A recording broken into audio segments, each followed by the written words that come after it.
अस्सलाम वालेकुम and welcome back to chemistry hub by agent. Okay students, आज हम स्टडी करेंगे chapter number 1, topic 1.3, the Schrodinger cat experiment. But before discussing to Schrodinger cat experiment, मैं आपको बताऊंगी कुछ topic that is related to physics. ठीक है बच्चों, हमने फिजिक्स में ये कॉन्सेप्ट पढ़ा हुआ है कि फिजिक्स जो है वो कितनी तरह की होती है, टू टाइप्स की होती है।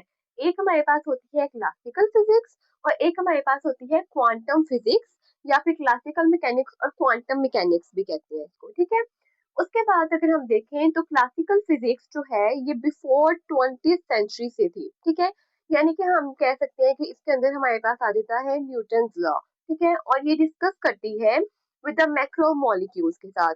मतलब कि जो क्लासिकल मैकेनिक्स है वो डील करती है मैक्रोमोलिक्यूल्स के साथ।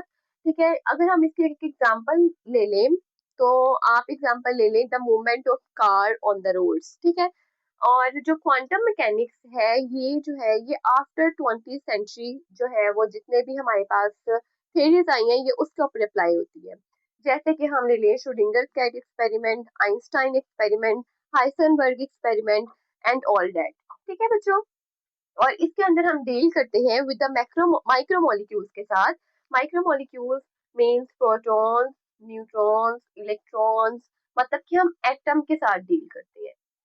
ठीक है बच्चों, तो ये कॉन्सेप्ट आपने क्लियर रखना है कि जो फिजिक्स है वो क्लासिकल मैकेनिक्स है और क्वांटम मैकेनिक्स है। जो क्लासिकल मैकेनिक्स है इसमें हम मैक्रोमोलिक्यूल्स के साथ डील करते हैं, मतलब कि जो द मोमेंट ऑफ कार मैंने आपको एक एग्जांपल दी है, और जो क्वांटम मैकेनिक्स है इसमें हम माइक्रोमोलिक्यूल्स के साथ डील करते हैं, जिसके अंदर एक एग्जांपल आ जाती है एटम की।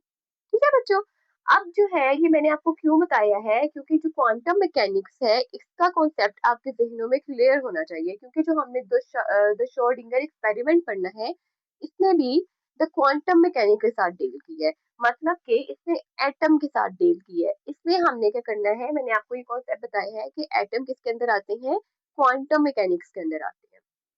ओके, अब हम देखते हैं कि श्रोडिंगर एक्सपेरिमेंट था क्या। बच्चों, श्रोडिंगर जो है वो एक साइंटिस्ट था whose name was Erwin Schrodinger.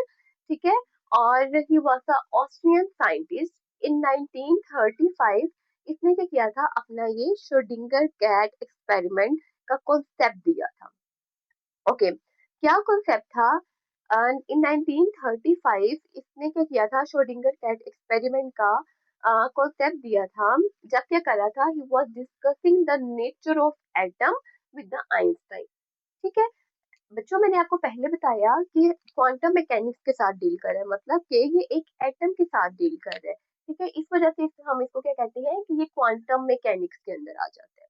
ठीक है बच्चों, ओके, अब इसका एक्सपेरिमेंट था क्या, ये है इसका एक्सपेरिमेंट टोटल एक बॉक्स के अंदर। ओके बच्चों, तो श्रोडिंगर कैट एक्सपेरिमेंट था क्या। श्रोडिंगर ने क्या किया कि एक ओपेक बॉक्स लिया। ओपेक बॉक्स का क्या मतलब है, the box from which the light can not be passed.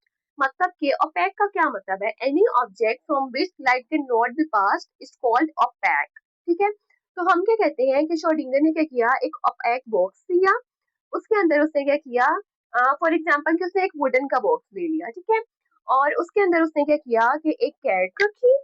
ठीक है, एक उसने क्या किया, पॉइजन की बोतल रखी और एक गीगर काउंटर रखा, और गीगर काउंटर के साथ उसने क्या रखा, एक रेडियो एक्टिव मटेरियल भी अटैच कर दिया। ठीक है, अब उसने क्या कहा कि 50% चांसेस है कि रेडियो एक्टिव मटेरियल क्या करेगा, डिके करेगा।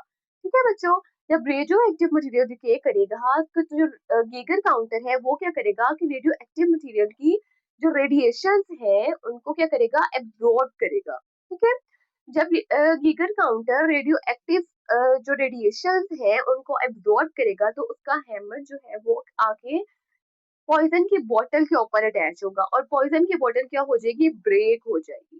ठीक है, पॉइजन की बोतल ब्रेक हो जाएगी। अब जब पॉइजन की बोतल ब्रेक हो जाएगी तो जो ओपेक बॉक्स है उसके अंदर क्या होगा, पॉइजन क्रिएट हो जाएगा, और जब पॉइजन क्रिएट होगा तो क्या होगा कि जो कैट है वो क्या होगी, डेड हो जाएगी। ठीक है, जब पॉइजन की बोतल ब्रेक होगी तो कैट डेड हो जाएगी। ठीक है, लेकिन ये क्या है, 50% चांसेस है। जब 50% रेडियो एक्टिव मटेरियल डिके करेगा, 50% मतलब ये आधा डिके नहीं करेगा, मतलब कि ये है कि रेडियो एक्टिव मटेरियल के ये चांसेस हैं कि वो 50% डिके कर सकता है और 50% उसके चांसेस हैं कि वो डिके नहीं कर सकता, ठीक है। अगर वो क्या करे कि वो 50% डिके मतलब कि रेडियो एक्टिव मटेरियल डिके ना करे, तो क्या होगा, तो गीगर काउंटर ना तो उसकी रेडिएशन एब्जॉर्ब करेगा, ना ही वो पॉइजन की बोतल के ऊपर आएगा, और ना ही क्या होगा, पॉइजन की बोतल ब्रेक होगी। जब पॉइजन की बोतल ब्रेक नहीं होगी, इसका मतलब है कि जो अपैक बॉक्स है उसके अंदर जो पॉइजन है वो क्रिएट ही नहीं होगा। जब पॉइजन ही नहीं होगा तो इसका मतलब है कि कैट क्या रहेगी, अलाइव रहेगी, इसका मतलब कि वो डेड नहीं होगी, ठीक है बच्चों। तो यही उसका टोटल एक्सपेरिमेंट था। उसने क्या किया, मैं आपको एक रिव्यू दे देती हूँ जल्दी से। उसने क्या कहा कि जो रेडियो एक्टिव मटेरियल है उसके टू पॉसिबिलिटीज है, या तो वो क्या होगा, वो डिके करेगा, या तो वो क्या होगा, डिके नहीं करेगा। अगर तो वो डिके करता है तो जो गीगर काउंटर है वो पॉइजन की बोतल के ऊपर आएगा, पॉइजन की बोतल ब्रेक हो जाएगी और कैट क्या हो जाएगी, डेड। और अगर रेडियो एक्टिव मटेरियल डिके नहीं करेगा तो जो गीगर काउंटर है वो दो पॉइजन की बोतल के ऊपर नहीं आएगा, इसका मतलब कि पॉइजन की बोतल ब्रेक नहीं होगी, ठीक है बच्चों। और कैट कैट के रहेगी, अलाइव रहेगी, ठीक है। इस कॉन्सेप्ट को हम क्या कहते हैं, सुपर पोजिशन, ठीक है बच्चों। इस कॉन्सेप्ट को हम क्या कहते हैं, सुपर पोजिशन कहते हैं, ठीक है। जब हम कहें ना yes और no, this means this concept is called as superposition। मैं आपको एक एग्जांपल देती हूँ। आप अपने रूम में बैठे हैं, आप क्या करें कि अपने हाथ से आपने जो भी कोई पेन पेंसिल और एनीथिंग आपने वो पकड़ा हुआ है, वो आप अपने बेड के ऊपर वो क्या करें, बस इस तरह से ना उछाल दें, ठीक है। अपनी आईज को क्लोज करें और उछाल दें, ठीक है। अब आप क्या करें कि एक पोजीशन सेट कर लें, अपनी आंखें बंद रखनी है और पोजीशन सेट कर लें बेड के ऊपर ही। अब आप कह सकते हैं कि अच्छा जो हमारा पेन है वो क्या होता है, पिलो के ऊपर पड़ा हुआ है, ठीक है। अब हम ये कह सकते हैं कि पेन पिलो के ऊपर रखा हुआ है, या तो पेन पिलो के ऊपर नहीं होगा, मतलब कि वो पिलो के अलावा किसी और जगह पे गिरा होगा। तो हम क्या कह सकते हैं कि वो पिलो के ऊपर गिरा है और पिलो के ऊपर नहीं गिरा। तो ये क्या हो गए, टू कॉन्सेप्ट हो गए, यस और no. And this concept is called as superposition, ठीक है बच्चों। अच्छा, अब मैंने आपको स्टार्ट में बताया था कि उसने क्या किया था, इस अपनी जो थ्योरी है या फिर जो इसका एक्सपेरिमेंट है, ये इसने क्यों किया था, ये इसने किया था एटम की नेचर को डिस्क्राइब करने के लिए, उसको डिस्कस करने के लिए, ठीक है।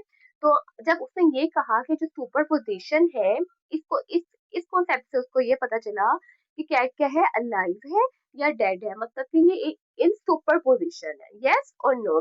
तो हम ये कह सकते हैं कि जो एटम है वो भी क्या करता है, ड्यूल नेचर के अंदर रहता है, ठीक है बच्चों। या तो वो क्या कहते हैं, पार्टिकल लाइक बिहेव करता है, या तो वो वेव लाइक बिहेव करता है, ठीक है।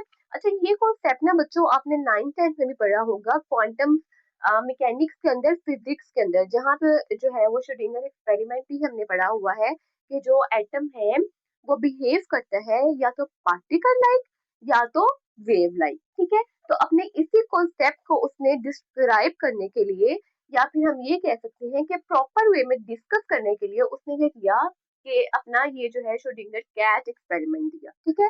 कि कैट अलाइव है या डेड है।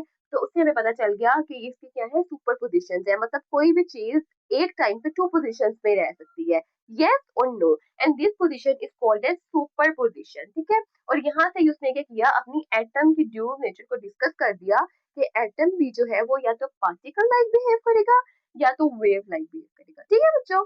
तो यहाँ तक जो है वो हमारा टॉपिक 1.3 जो है वो कंप्लीट हुआ जाता है, which is the Schrodinger cat experiment.